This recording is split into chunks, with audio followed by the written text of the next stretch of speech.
करूंगा, देखना सुनना इस चीज को।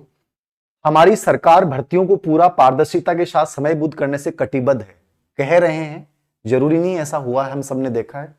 इस हेतु रिट सहित अन्य विभिन्न भर्तियों के लिए द्विस्तरीय पात्रता व चयन नियुक्ति प्रणाली अपनाई जाएगी। इस बात को समझिएगा, इस बात को समझिएगा आप, इसको लेकर बड़ा कंफ्यूजन था बच्चों में। इस हेतु रिट सहित अन्य विभिन्न भर्तियों के लिए द्विस्तरीय पात्रता एवं चयन नियुक्ति प्रणाली अपनाई जानी प्रस्तावित है। सुनिएगा, जुलाई 2022 में रिट की परीक्षा करवाया जाना प्रस्तावित मैं करता हूं। पुराने अभ्यर्थियों से आवेदन शुल्क नहीं लिया जाएगा। पूर्व में रिट परीक्षा के समय अभ्यर्थियों को दी गई समस्त सुविधाएं भी पुनः उपलब्ध करवाई जाएंगी। पहली बात तो वह सब सुविधा उपलब्ध करवाने की जरूरत को नहीं है, क्योंकि पिछली बार रिट ने रिट महोत्सव बना दियो, ठीक है ना। जगह जगह खाना की व्यवस्था करी गई, बच्चा फ्री को खानो खायो, और वो फ्री को खानो ही कठिन कठिन प्रॉब्लम क्रिएट करी, याद रखियो। एक बार रोटी खुद की ले जाओ, घर बाजरा की रोटी बना कर भी सागे प्याज ले जाओ, ठीक है ना, और वो ईमानदारी स्वाभिमान के सागे खा लियो, ठीक है ना। ए फ्री की सुविधा है ना, ये हमेशा परेशान करें, हमेशा याद रखियो, ठीक है ना। वो जितो महोत्सव बनायो जा, जबकि भर्ती प्रक्रिया जितो बड़ो प्रचार प्रसार करो जा, भर्ती बत्ती संदेह घेरा मा जाए।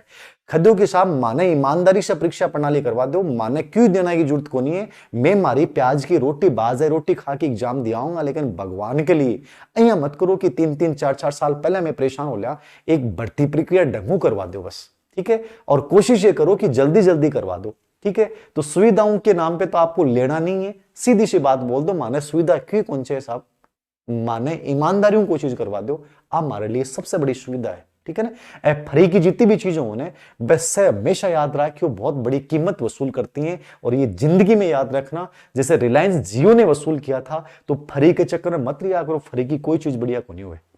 आगे देखियो, द्विस्तरीय रिट सहित अन्य विभिन्न भर्तियों के लिए द्विस्तरीय, सबसे इंपॉर्टेंट बात यह समझना, पात्रता व चयन की नियुक्ति प्रणाली अपनाई जाएगी। अब इसमें इन्होंने रिट तो दे दिया, रिट सहित अन्य विभिन्न भर्तियां। अब यहां प्रश्न चिन्ह लग रहा है कि सर क्या रिट के साथ ग्रेड सेकंड और ग्रेड फर्स्ट में भी कहीं ऐसा नहीं होने वाला है कि सेकंड ग्रेड और फर्स्ट ग्रेड में तो कहीं ऐसा सिस्टम नहीं होगा कि पात्रता और चयन। मैं जहां तक समझता हूं रिट सहित अन्य विभिन्न भर्ती परीक्षाओं में ये रिट में दो प्रणाली लागू कर रहे हैं।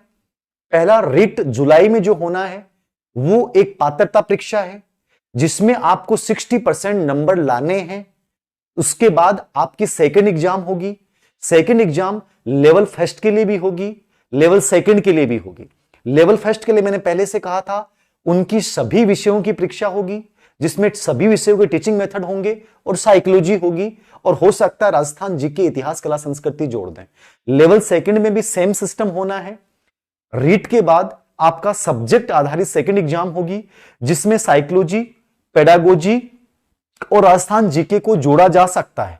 वैसे तो हमेशा से यही होता रहा है कि साइकोलॉजी, पेडागोजी चाहे डीएसएसबी को फॉलो करें, चाहे केवीएस को फॉलो करें, किसी को भी फॉलो करें, सब में यही सिस्टम होता है कि सेकंड पेपर में सब्जेक्ट के साथ साइकोलॉजी, पेडागोजी या राजस्थान जीके को ये ऐड करके सेकंड परीक्षा ये करवाएंगे, ठीक है। अब जुलाई में रीट करवाते हैं तो हो सकता है कि उसी के साथ ये सेकंड पेपर आयोजित कर लें, या सरकार को यदि इसमें देरी करनी हो, वैसा लगता नहीं है। मुख्यमंत्री जी खुद करेंगे, महाराष्ट्र के एग्जाम टाइम पे करवाना चाहते थे, ये तो हाईकोर्ट ने कर दिया। हाईकोर्ट ने क्यों किया? क्योंकि इनके एक्सपर्ट ही बकवास है।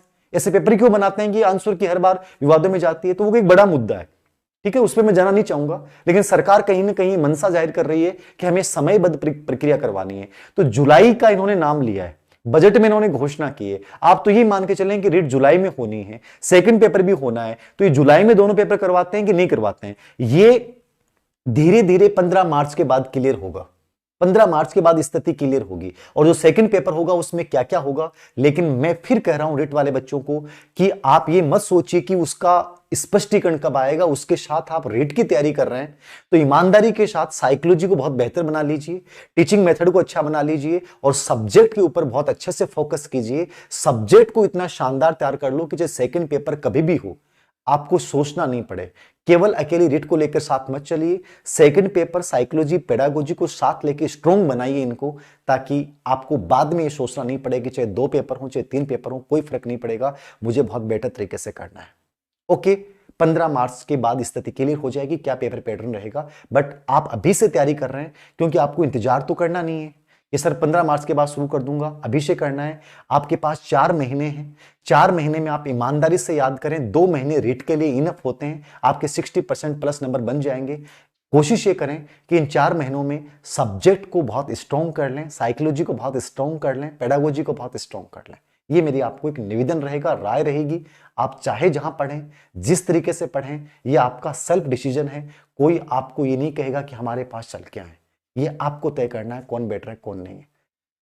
ओके, अब देखिए आपके सामने प्रश्न आता है कि सर क्या रीट के अलावा अन्य भर्ती परीक्षाओं में 2 चरण, पटवारी में 2 चरण, द्वित 2 चरण होते ही हैं, वीडियो में 2 चरण होते ही हैं, राजस्थान पुलिस में ऑलरेडी 2 चरण वैसे ही होते हैं सारी परीक्षा। सेकंड ग्रेड फर्स्ट ग्रेड एक ऐसी भर्ती परीक्षा है जहां केवल एक ही चरण होता है।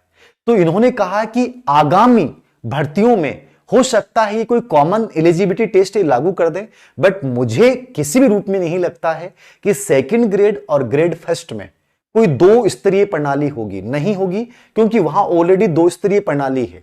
ठीक है ना, कि एक पेपर आपका जीके का हो रहा है, उसके बाद आपका सब्जेक्ट का हो रहा है, तो वहां दोनों चीजें पैटर्न के अकॉर्डिंग चल रही हैं। ठीक है, तो ग्रेड सेकंड और ग्रेड फर्स्ट के बच्चों को इस बात से मेरे अकॉर्डिंग भ्रमित नहीं होना चाहिए, ये मेरा विवेक कह रहा हूं मैं। ठीक है ना, कि ग्रेड सेकंड और ग्रेड फर्स्ट में ऑलरेडी जो प्रक्रिया चल रही है सेम वही प्रक्रिया फॉलो की जाएगी। केवल रीट वाले बच्चों के लिए आपको माइंड में रखना है कि रीट में ऐसा होगा कि आपको सब्जेक्ट वह साइकोलॉजी, पेडागोजी या राजस्थान जीके के रूप में एक सेकंड पेपर आपको देना पड़ेगा, और वो लेवल फर्स्ट और लेवल सेकंड सभी को देना पड़ेगा। उसकी भर्ती जुलाई में एक साथ भी हो सकती है और बाद में भी हो सकती है। ये 15 मार्च के बाद क्लियर होगा, तब तक आप रीट को सीरियसली तैयारी कीजिए। ठीक है, आतरतावत चयन इसको मैंने क्लियर कर दिया है। इंग्लिश मीडियम में वैकेंसी 10,000, हाँ, इस पेपर की पात्रता आजीवन मान्य रहेगी। यस, रीट का पेपर आपने एक बार दे लिया है, उसके बाद आपको रीट का पेपर दोबारा देने की आवश्यकता नहीं है। केवल जो नए बीएड करके आएंगे बच्चे उनके लिए ही रीट दोबारा होगी। बाकी आपने रीट दे लिया है तो आपकी आजीवन पात्रता है। कोशिश ये करें कि उसके साथ सेकेंड रीट कम मेंस के अकॉर्डिंग तैयारी करें। सही बात है। Okay, first grade second grade REET की cut off first grade paper में साइकोलॉजी का अलग रहेगी क्या? रेट में तो साइकोलॉजी का वही है जो आप रेट में पढ़ रहे हैं, साइकोलॉजी वही सेकंड पेपर में आती है। शिक्षा मनोविज्ञान, बाल मनोविज्ञान, दोनों नाम वही है, सेम सिलेबस रहता है, तो कोई बड़ा चेंज नहीं है। तो रेट की साइकोलॉजी पढ़ ली तो आपने लगभग चीजें वैसे ही पढ़ ली हैं, आपके तो मेथड्स भी तैयार हो जाते हैं रेट के साथ। ठीक है, और मैं क्या बात कर रहा था,